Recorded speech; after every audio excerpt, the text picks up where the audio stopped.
All right, so post-election, there'll be a lame duck session of Congress. Now, this will run through December.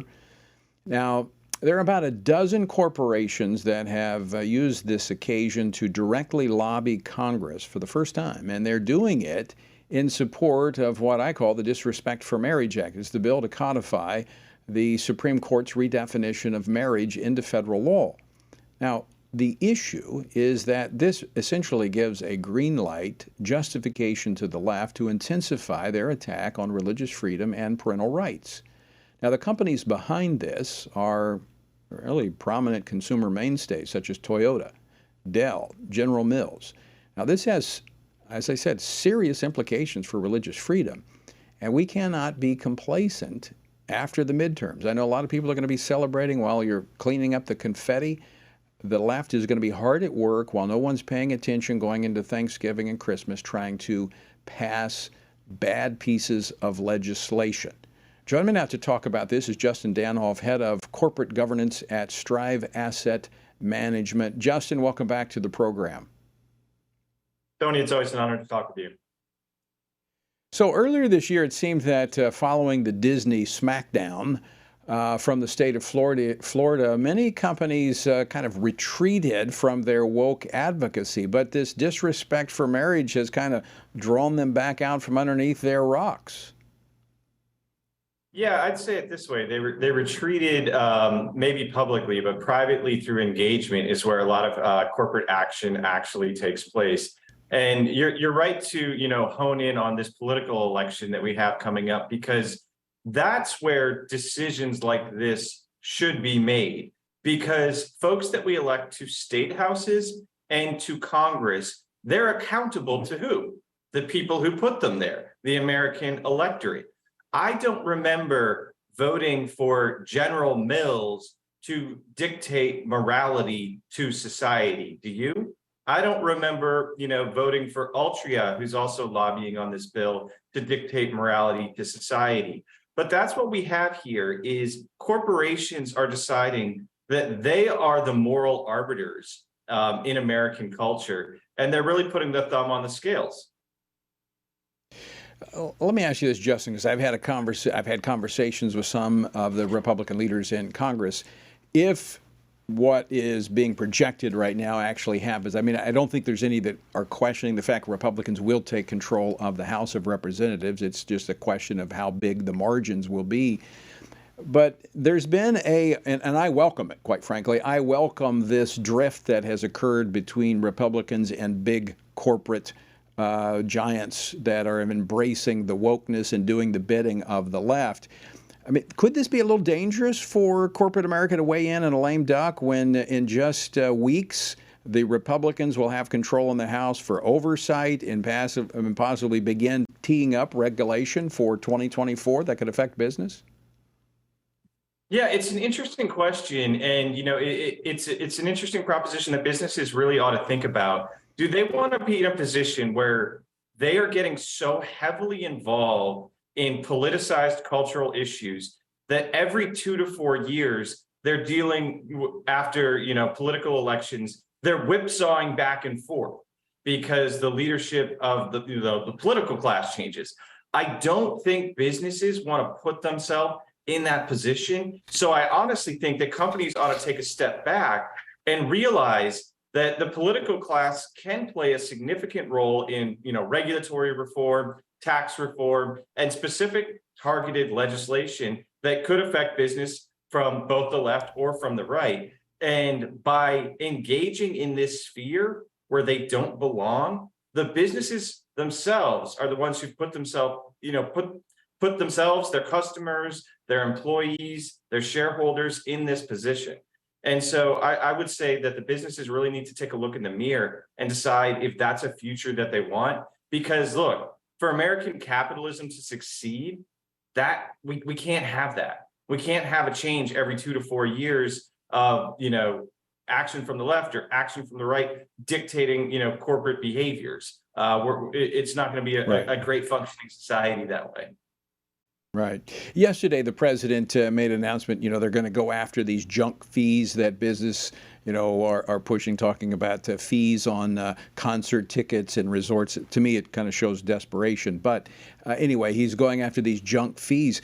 But when you talk about cost for American families, this environmental, social, and governance, or ESG, that many of these corporations are pursuing, does that not cost families?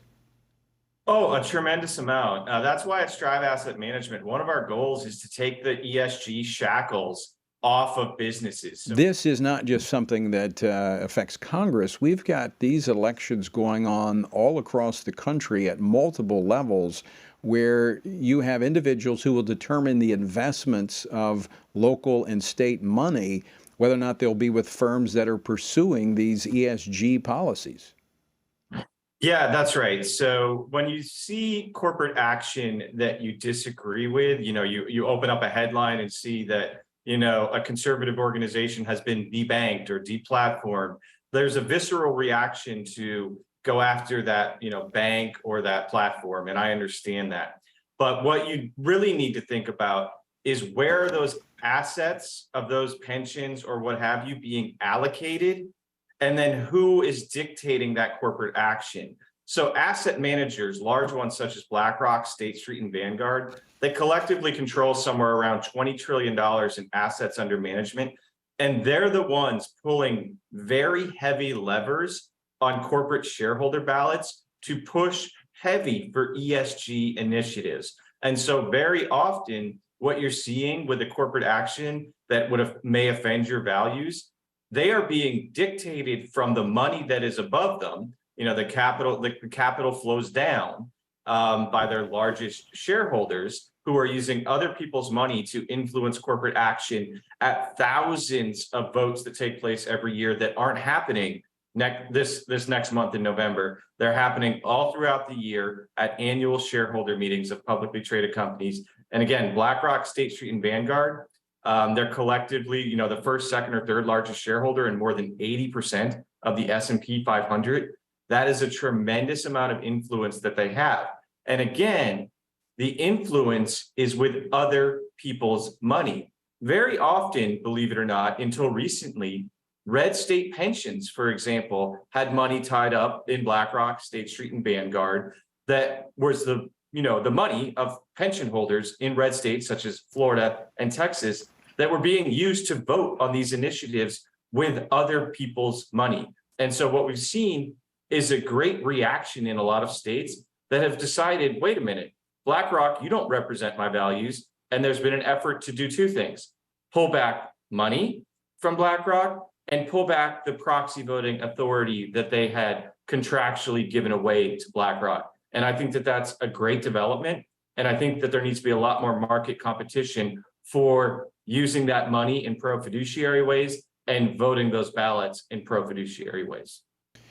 And Justin, of course, talking about values, but it goes beyond that to the issues of jobs, where, I've talked to the state treasurer in my home state of Louisiana, where redirecting money away from these woke corporations because they're fighting against funding for oil and gas, for fossil fuels, which in my home state, that's a huge source of revenue, not only for the state, but for families across our entire state.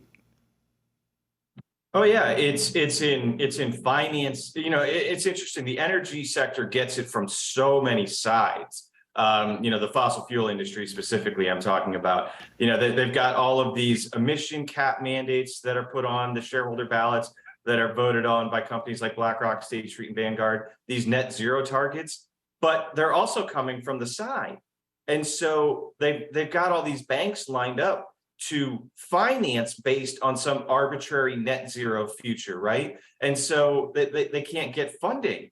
Just go to the state of Alaska and ask them how it's going to get pipelines funded up there, right?